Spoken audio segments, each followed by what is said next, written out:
I'd like to take a moment and welcome everyone. Thank you for taking the time from your busy schedules and joining us here for our Intratem webinar on the Big Four, and essentially how you can leverage the power of four biggest wireless carriers in the U.S. So currently we're talking, of course, about Verizon, AT&T, T-Mobile, and Sprint. I'm going to take a few minutes just to introduce myself as well as our company here. So my name is Dukhovny. I'm the Director of Business Development at Intratem, and what we are is a mobility lifecycle management company where we essentially take on the burden of mobile support, security, and cost controls, slashing wireless costs for our clients. Our company's been around since 2004, so we've seen a lot of different changes, starting with the Nextel days and certainly moving forward from there as well, from where it comes to different carriers, what kind of plans they provide, and everything else together. So what I wanted, the idea behind this webinar essentially was to kind of get you guys thinking about different carriers and different things that they offer, and perhaps there are some opportunities there that might be missed by simply having one provider instead of multiple. So what I want to do is talk to you about a couple of different things. So, first and foremost, aren't all four carriers the same? Well, what we're going to do is we're going to explore a couple of different areas and see how they compare in these aspects. One of which is going to be coverage, speed, devices, visibility, support, international, discounts, and certainly price. So let's get started. So first and foremost, let's take a look at just different coverage that a lot of these providers have. So according to recent tests, Verizon leads in the LTE coverage map area in the United States and essentially North America. But T-Mobile is a pretty close second. Of course, that being said, a lot of it depends on where you are in the country, what are you using your devices for, and what is the coverage that you really need, right? I mean, at some points you might be somewhere where you really only need some 3G signal for some devices, and although Verizon might be best in 4G, you might not need to worry about that, and so the price and coverage comes into mind. So when you're comparing different areas like this, what you might want to think of is really what is the purpose of your usage for whatever devices you're going to be utilizing. One good place and a good resource for everyone to take a look at when doing this kind of comparison would be opensignal.com. It's a website that's going to provide a lot of information on kind of live coverage of different areas of maps, as well as what are the users currently experiencing with all of these providers. So coverage is important. Verizon certainly leads in LTE. T-Mobile's pretty close. I mean, they're right there. They're right on their heels, and then everybody else is kind of behind where it comes to AT&T, and Sprint is certainly number 4 in this particular scenario. So let's move on and take a look at the next area. So now that you have coverage, what do you do with it? What about speed? Speed is always very important as well. You certainly want to make sure that all your users have the ability to properly connect and do what they need to do instead of really using it as if though they had a dial-up modem instead of a computer in their hands, essentially.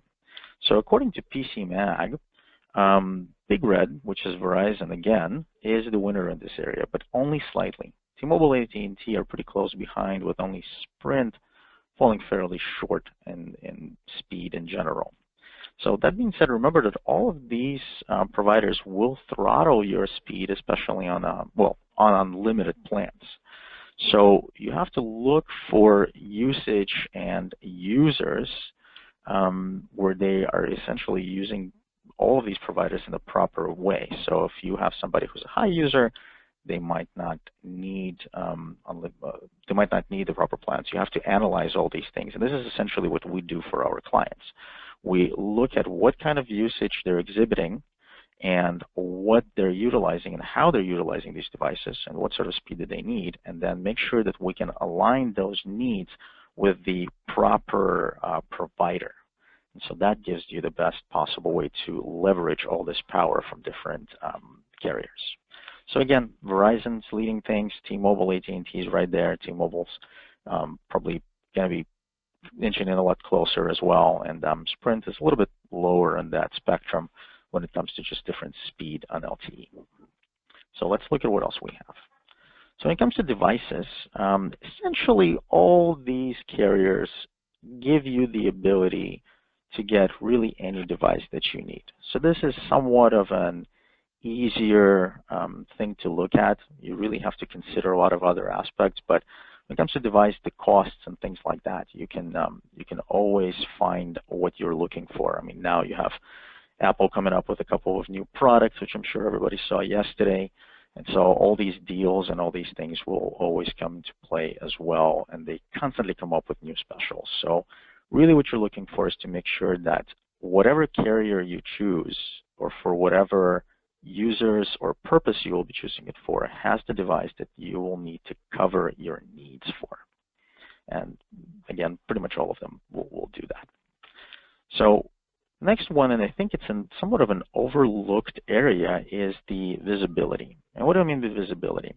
We're talking about the ability for anyone to pull necessary information as it relates to their current mobile environment at any given time without spending too much time customizing that info, right?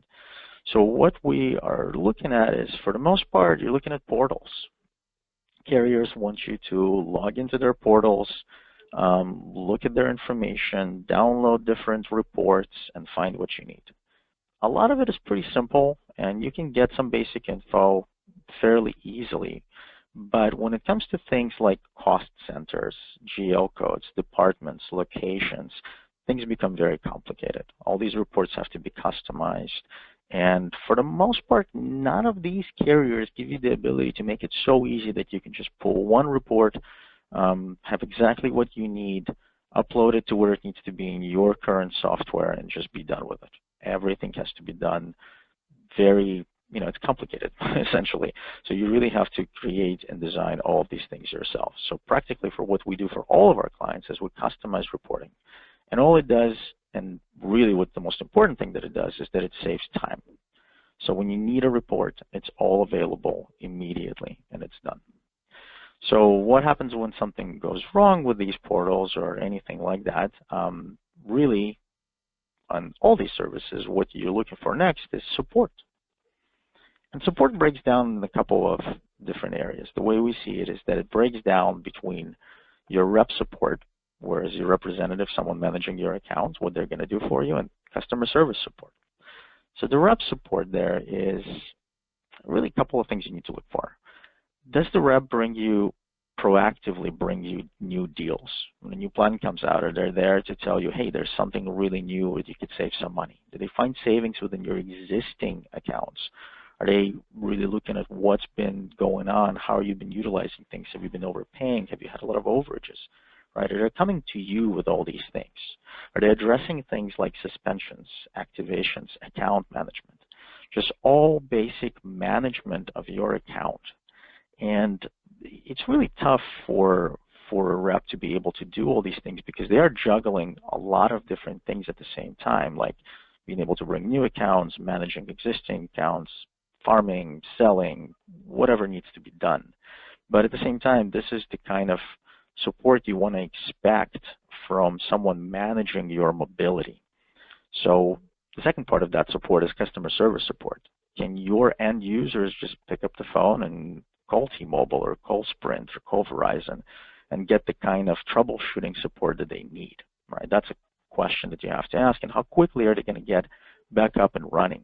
Can managers call and request different activations or changes or whatever they need to do from basic customer service? In our case, we have one centralized help desk in our offices to deal with everything. Phone rings, we answer it, and we basically take care of it. That's the kind of level of support you want to expect from the carrier, but again, it's very difficult for a carrier to achieve the same level of service just because of course, the sheer size of everything and all the things that they're juggling to make that happen. So bear that in mind, and it might be a good question for your rep and say, hey, when was the last time you brought me some kind of a new deal? When was the last time you gave me something? Have I only talked to you when you needed to hit a quota or something like that? So it's certainly a question you might want to ask. So that being said, after the support, we're looking at international. International travel is fairly complicated thing to look at, especially if this is something that goes on often in an organization, right? So all four carriers practically have plans that take data and text, and it includes against your current domestic plans, depending on the countries you travel to. For the most part, what you pay for is you pay for minutes of conversation, and you can also improve data connections there as well, depending on the travel passes and day passes that you may be able to purchase. But what goes into making that happen, you know, a good, like the best case scenario is that you know when someone is traveling somewhere, they give you the time and dates and the countries that they're going to be in, and it gets activated. Hopefully you just email your rep and they're able to set that up for you and just get it done. And then when they come back, these travel passes gets taken care of and it's over with, right? What ends up happening a lot of times, what we see in our organizations is that companies essentially have representatives that are already abroad and they're racking up roaming charges, and only then you find out that someone is there. So what do you do in those scenarios, right? Who do you contact? How does that get done? You know, all those things need to be managed, and essentially that's what our organization provides very closely, right? We monitor this information, and we make sure that the travel plans and the carriers, as well as the features that are activated, they're all in line with the exact needs. That's really an important thing to do, because first of all, that's going to save you a lot of time fixing it later. Second, it's going to save you money. And third, it's going to create the best possible user experience when that person is abroad. One thing I will say that I'll give you kind of if you will, a tip here, right, is Verizon phones are all sold unlocked. So if you can, and when people do travel to other countries, you have the ability to use prepaid SIM cards when traveling international with those devices. So it's something to consider and should probably be somewhat of a standard practice depending on the duration of the travel and the countries that they're going to. So let's take a look at the next area here. And the next area is the discounts that effectively your companies can receive by from different carriers. So a minimum base discount that you will get on a business account is 8%. Now carriers vary this, and for instance, Verizon will provide discounts based on your industry. So depending on the industry that you're in, you will receive either a greater discount or a smaller discount. And AT&T does this by size. So the bigger your company is, the larger the number of devices and users you have on the account, the larger your discount is going to be. So that's something to consider as to when you're picking plans and when you're picking different carriers as well. Bear in mind that unlimited plans are not discounted. However, the features on those plans or features on those accounts are. So you don't get a base discount from just an unlimited plan. Contract negotiations are also very important. I definitely wouldn't dismiss that by any way. You want to make sure that you have as much information as possible and a good negotiator to be able to get the best possible price to begin with any of these carriers, as opposed to later come back and renegotiate, which of course can happen as well. This is something that our company does very often. Discount programs can be discontinued at any time. So it's good to have all of these, and base discounts are wonderful, but unless you have cost controls that proactively look into your accounts and make sure that you're matching this usage with the spend, once these discounts are deactivated, that's basically it, right? So who knows what's going to happen tomorrow. What you want to do is make sure that you have a healthy account every single day. So that brings us into the next slide, and that's all about price. So what we did here is we based the price on a 2 GB pool of unlimited shared plan with basically a smartphone. And you could see here that AT&T, Verizon, T-Mobile, with 10 lines in here, without the device cost, the prices vary quite greatly, right? So if you have devices and you're just looking at excess charges and plan charges, you know, it's $295, and for AT&T, Verizon's $300. So is T-Mobile, and then Sprint is probably your lowest costing one.